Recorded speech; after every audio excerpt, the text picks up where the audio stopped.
In one sentence borrowed from the White House. Go to New Delhi and see it for yourself. But I've been given more time than that, so I will tell you what I see. Earlier this week, I was on my way to the Delhi airport. There was a lot of traffic. At one point, the car stopped. On the roadside, I saw two vendors. One was selling fruit, the other was selling coconut water. What caught my attention was not what they were selling, but how they were selling it. Both had a QR code prominently displayed, and every single customer walked up to them, scanned this QR code, and paid for their purchase, every single one of them. To me, this is a picture of today's India. It shows three developments, three of the many developments I shall list out tonight. Number one is financial inclusion. Both the vendors had a bank account linked to their mobile phone. Number two is internet or mobile penetration, what we call digital India. It was 15% 9 years back. It's 48% today. And number three is the airport traffic. It just keeps swelling even though we are at the receiving end. We see what it shows. From 67 million 9 years back to almost double now. To me, these things signify the path that India is on. The previous speakers have defined the motion well,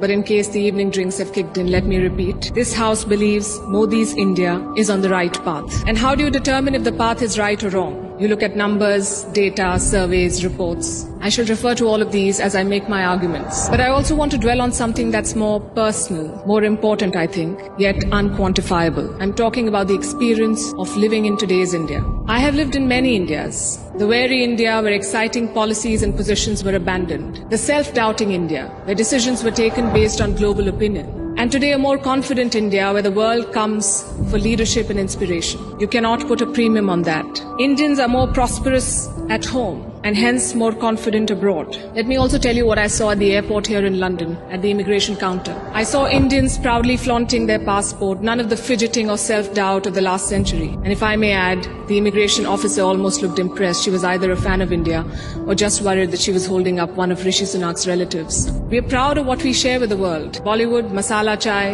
yoga, cricket. India today is a soft power giant. At the same time, India is not a timid democracy that tolerates terrorism or betrayals. When Pakistani terrorists attacked Kashmir's Pulwama, India carried out surgical strikes on Balakot. Today's India is not a pushover country, it's a world power. Today, invasions and colonialism are part of our history, not our identity. We are shaped by years of subjugation, not defined by them. We are excited about our global responsibilities, not wary of them. This change and confidence comes from growth at home, which brings me to the numbers. I'll start with India's welfare state system and how it has fared in the past decade. 110 million new gas connections, 470 million bank accounts, 220 million insurance beneficiaries. And to be fair, the welfare concept is not new to India. It's been there for a while. What's new is the approach. It's not just about putting more money in the pocket, it's about empowering people. And the result, once again, the evidence shows in the numbers. India's per capita income has gone from 86,000 rupees in 2014 to 172,000 rupees now. It has doubled. And a big reason for that is the falling inflation from more than 8% 9 years back to less than 6% today. And this, ladies and gentlemen, is in the middle of a global cost of living crisis. Foreign direct investment is at its highest level. Foreign trade is at its highest level. The growth mantra is connectivity,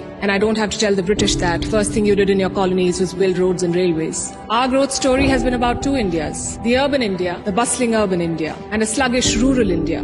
Today we are trying to connect the two.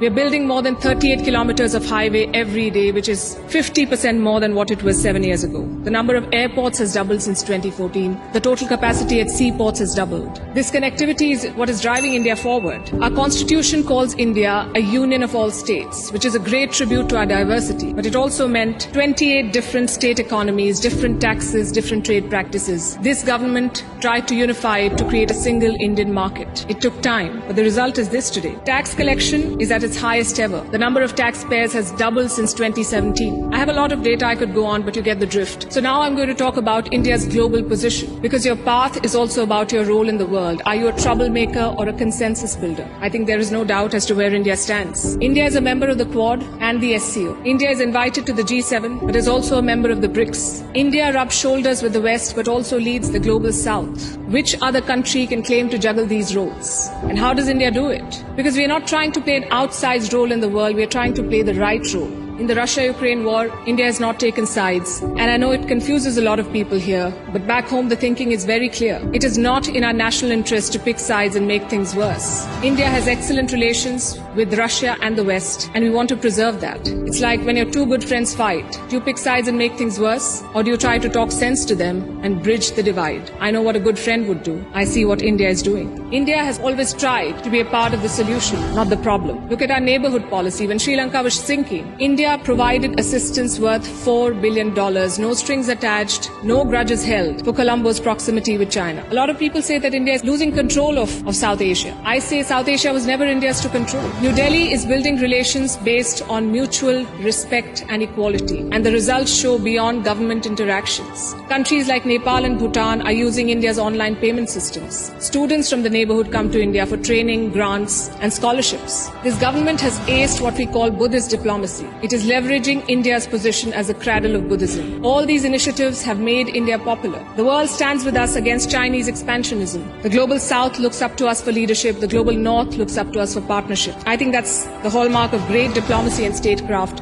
when you're loved and respected in all quarters. More importantly, when you're trusted in all quarters. India repaid that trust during the COVID-19 pandemic. When the world forgot about morals and globalization, India sent 24 crore vaccines to 100 countries. And you saw the result of that in Papua New Guinea. When Prime Minister Modi landed there, their Prime Minister touched his feet. This was not a personal gesture to a leader. This was a vote of thanks to the entire country. Let's talk about domestic affairs. Kashmir was brought up. This government abrogated Article 370. Today, Kashmir's economy is doing much better. 1.8 crore tourists visited the valley in the last year.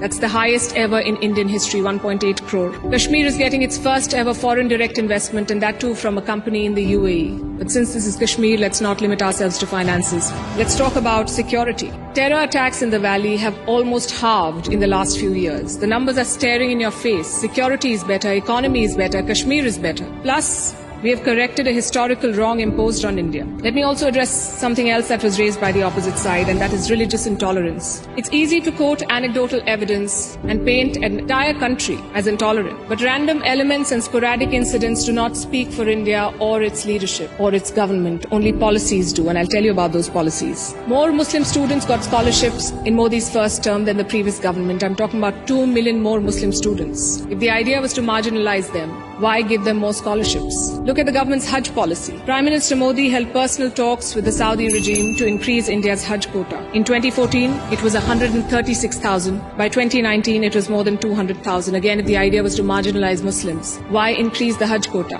This government abolished triple talaq. Would you call it reform or repression? Let me also tell you what a Pew study found in 2021. It runs counter to every argument that will be made here tonight. It found that 89% of all Muslims and Christians in India say they're free to practice their religion. I'll repeat, 89% of all surveyed Muslims and Christians.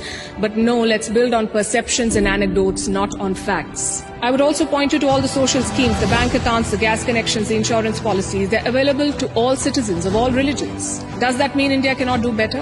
Absolutely not. Even one incident of marginalization is one too many, but how would you judge an entire country's path? In fact, it struck me when I was invited for this event, why would Oxford University be interested in debating the path of Modi's India?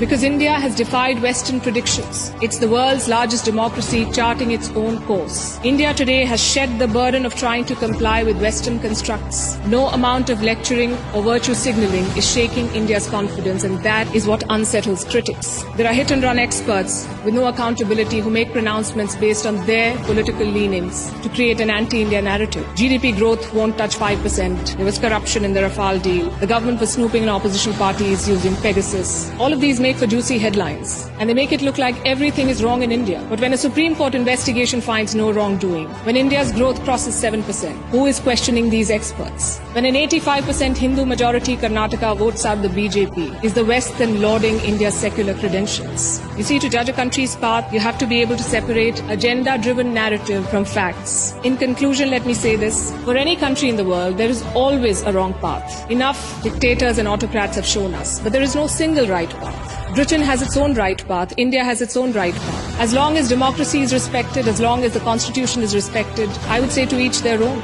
It is wrong to judge one country on the parameters of another. And that has been the beauty of India since 2014. We've uplifted 140 million people out of poverty. We did so while conducting free and fair elections, dozens of them. We did so while protesting, debating and dissenting. And finally, I think the hallmark of a right direction is also public approval. Do the people think you're on the right path? The people of India answered that question in 2019. Thank you.